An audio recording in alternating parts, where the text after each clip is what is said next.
I'm absolutely delighted now to be joined by filmmaker Delaney Ruston. Welcome. Thank you. Lovely to have you here. Great to be here. Now, you're here for a very exciting purpose, aren't you? Two of your films are playing. Talk us through that. Well, the first one, Hidden Pictures, is a documentary on global mental health, which I've worked on for 5 years.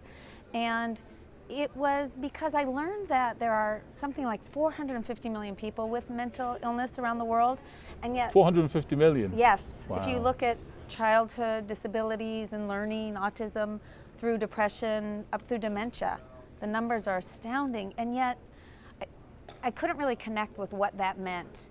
And so I decided to try to find stories. And I ultimately went to China, India, Africa, France, and the US. And I wanted to see, as both a daughter of somebody with schizophrenia and as a physician working a lot with people with mental illness, how those experiences differed.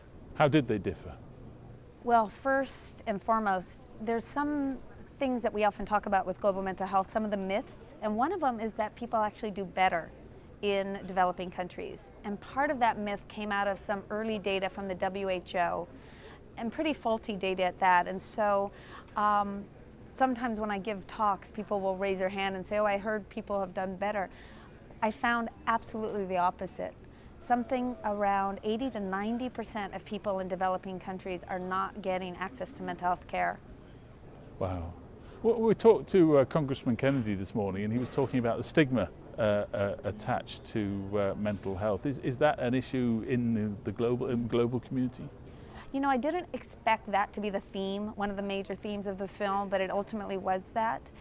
In that, when I went, for example, to India, I tried to find advocacy groups or anyone who would have a story, somebody who wanted to share a story, and it was nearly impossible. And in fact, the story that I did end up following, they hadn't even told everyone in their family yet about their daughter having schizophrenia. He was a doctor, and they still hide that from some of their family members.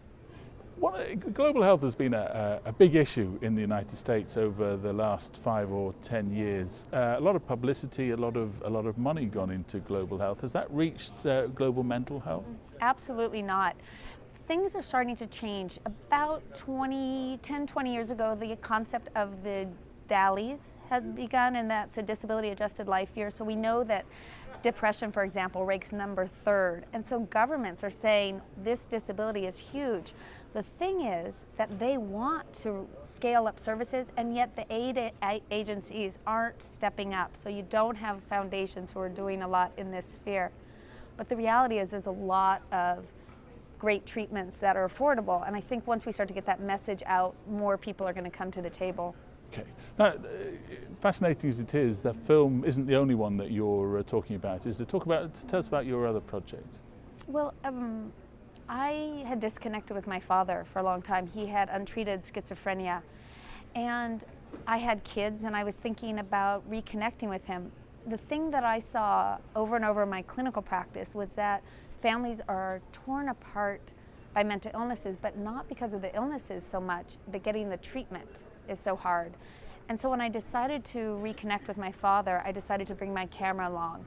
And that film, Unlisted, A Story of Schizophrenia, really showed me the power of personal film to engage audiences, to bring people together to talk about the issues. That's been playing on PBS for quite some time, and it really was the impetus for me to do the next film on global mental health.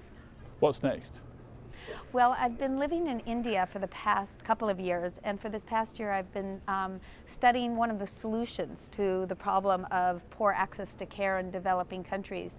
And as a Fulbright researcher, I've been filming community mental health workers in India to bring to life the way that we can scale up getting basic treatments to people. Well, we can't wait for that one. Thank you ever so much indeed for joining us today. Really appreciate it. Thank you very much.